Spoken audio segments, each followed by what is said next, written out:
सबको जय मसीह की। मेरी गवाही ये है कि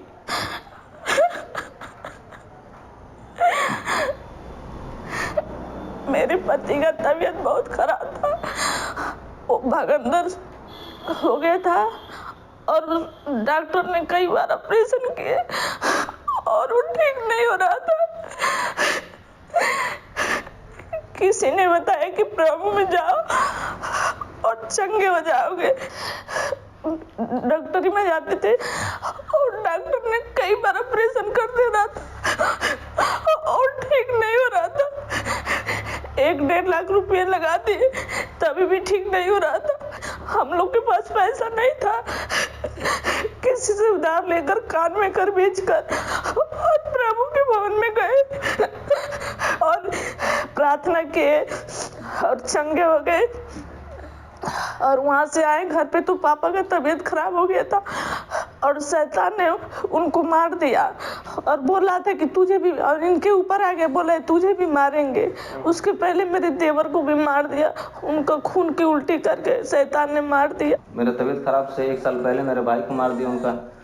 उनका किडनी लीवर ये सब खराब हो गया। डॉक्टर बोला कि ये बचेंगे नहीं। मेरे भाई का, प्रभु को हम लोग नहीं जानते थे, तो मेरे भाई को घर पे ही दवा कराई। कितना 2.5-3 लाख रुपया लगा, मेरा भाई नहीं बचा। घर खून की उल्टी होती थी और मेरा भाई नहीं बचा।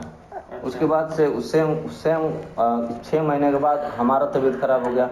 मेरा तबीयत खराब होने के बाद मैं डॉक्टर के पास जाने लगा। मेरा ऑपरेशन हो गया, बवासीर से भगंदर हुआ। उसके मेरे भाई खत्म हुए, उसके बाद से मेरे ऊपर हो गया। और पिताजी, उसके बाद मेरे पिताजी थे। आपका भाई का शादी हो गया था? हाँ, मेरे भाई की शादी हो गया था। उसके 2 महीने की बच्ची थी। 2 महीने की बच्ची थी, आपके भाई का शादी हो गया था? हाँ। और आपके भाई को खून की उल्टियाँ होने लगी? हाँ, उसको खून की उल्टी होती थी। उसका पूरा शरीर सूज गया। डॉक्टर बोला कि इसके शरीर में खून नहीं है, इसका किडनी है, किडनी खराब हो चुका है, इसका बचेगा नहीं। और हॉस्पिटल में भर्ती करके रखे थे। डॉक्टर बोला अब ले जाओ घर पे, अब नहीं बचेगा। मेरा भाई है घर पे और 2-3 दिन के बाद ही ख़त्म हो गया। गुजर बहुत सारा पैसा उसका रिश्तेदार, हम लोग के पास पैसा दवा नहीं था, तो रिश्तेदारों से लेके अपने बहनों से लेकर के उनका इलाज कराते, लेकिन नहीं बचे मेरे भाई। उसके बाद 6 महीने बाद मेरा तबीयत खराब हो गया। मेरा तबीयत खराब होने के बाद ऑपरेशन हुआ, बवासीर से भगंदर हुआ। भगंदर के ऑपरेशन कराते कराते मैं थक गया, सारा पैसा उसी में लग गया। किसी ने बताया कि प्रभु को मानो, जाओगे वहाँ पे तो विश्वास करोगे तो चंगे हो जाओगे, नहीं तो शायद तुम भी नहीं बच पाओगे, तुम्हारा भाई के जैसा तुम्हारा भी हाल होगा। मेरा पूरा पैसा खत्म हो गया। मेरे पास 1 रुपया नहीं बचा था कि हम जहाँ पे हम नौकरी करते थे, नौकरी पे जा नहीं पाते थे। वहाँ के जो नौकरी पे गांव वाले जो लोग थे बोलते थे कि अब ये बचेंगे नहीं, तो हमारे पास पैसा नहीं था, तो किसी के पास से हम दूध लेते थे। हमारी बच्ची खा लेती थी और खेत से भाजी ले करके और चटनी उटनी बना करके उससे कैसे गुजारा कर रहे थे। बच नहीं पाए। घर वाले, मेरी मम्मी बोली कि चले आओ घर पे आओ, यहीं पे देखेंगे, दवा ववा कराएंगे। एक तो लड़का गुजर गया, अब तुम बच्चे हो, आओ। घर पे आए तो कोई बताने लगा कि इस सोखा के पास जाओ, उस ओझा के पास जाओ। जाते थे, कुछ आराम नहीं होता था। एक दिन अपने चौकी पर बैठ के हम तड़पड़ाने लगे। घर में ऐसे लगा कि सब लोग रोने लगे। इसे लगा कि अब बचेगा नहीं, आज इसके लास्ट दिन है। सब रोने लगा और मैं तड़पड़ाने लगा। ऐसे लगता था कोई मेरे कलेजा खींच रहा है ऐसे, और मैं बिस्तर पे पड़े तड़पड़ाने लगा। तो किसी ने बताया कि तुम प्रभु को मानो, थोड़ा एक बार फ़ोन करके प्रार्थना करा लो। तो कहीं से भी करके नंबर मिला, फ़ोन करके प्रार्थना कराए पास्टर जी से। और वो बोल रहे थे कि हम जा रहे हैं कहीं पे, हम बाद में प्रार्थना करेंगे। तो उनसे रिक्वेस्ट किया कि नहीं, आप प्रार्थना कर दीजिए। तब वो प्रार्थना किए, अपना बाइक रोक करके प्रार्थना किए। तो मैं तुरंत, हमको हिल मिला, थोड़ा आराम मिला। मैं तुरंत उठ के खड़ा हुआ। मैं बोला कि अब ठीक हूँ। तो पास्टर जी अपने सुसमाचार प्रचारक को भेजे कि उनके घर पे जाओ और बता दो कि वो परमेश्वर के भवन में जाके और प्रार्थना करा ले तो ठीक हो जाएगा। उनके दास आए, बताए, तो हम लोग गए। जाने के लिए हम लोग के पास पैसा नहीं था, 1 रुपया भी नहीं था, तो कैसे जाएं। तो हमारी वाइफ के जो कान में का गहना होता है वो बेच के उसके बाद से टिकट करा के वहाँ पे गए। प्रभु ने हमको 4 दिन में ही ठीक कर दिया। आमीन।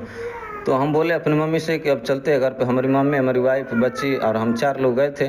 बोले कि मम्मी चलते हैं घर पे। घर पे आए तो जो शैतान था तो हमको दिखने लगा और हमको रात में उठा करके बोला उठ, तुझे हम मार देंगे।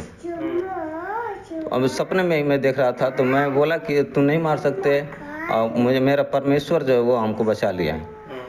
तो वो तुरंत वहाँ से गायब हो गया और उसी रात को, उसी सुबह में, भोर का टाइम था, 2 या 3 बज रहा था, उसी समय मेरा पिताजी का तबीयत खराब हो गया।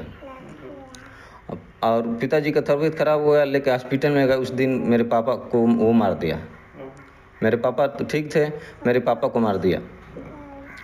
मेरे पापा गुजर गए। उसके बाद से हम लोग प्रभु जी को तब नहीं छोड़े, हमारे पूरे घर के लोग विश्वास कर लिए।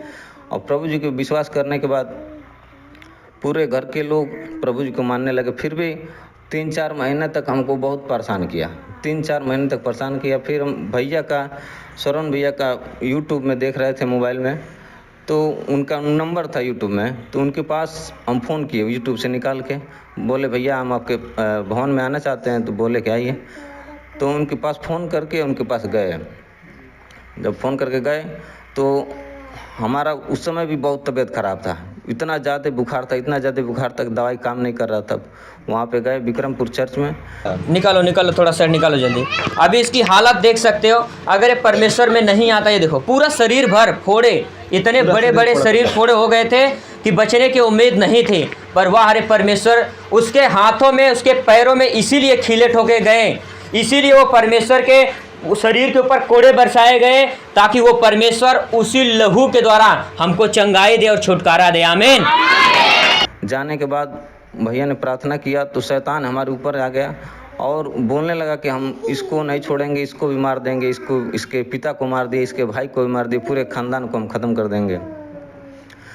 परमेश्वर ने हमें ठीक किया, भैया ने प्रार्थना किया, हम ठीक हो गए। धीरे धीरे करते अभी हमको 2 साल हो चुके हैं और प्रभु ने हमको बहुत संभाल कर रखा है। मेरे पूरे परिवार को, सभी घर के लोगों को प्रभु ने संभाल कर रखा है। परमेश्वर की महिमा आराधना करते हैं और जो कुछ भी खाते हैं पीते हैं, परमेश्वर हमको उसमें आशीष देते हैं। हम बहुत अच्छे से हैं और जो कुछ परमेश्वर ने संभाल कर रखा है, हम परमेश्वर का हर महिमा धन्यवाद देते हैं परमेश्वर को।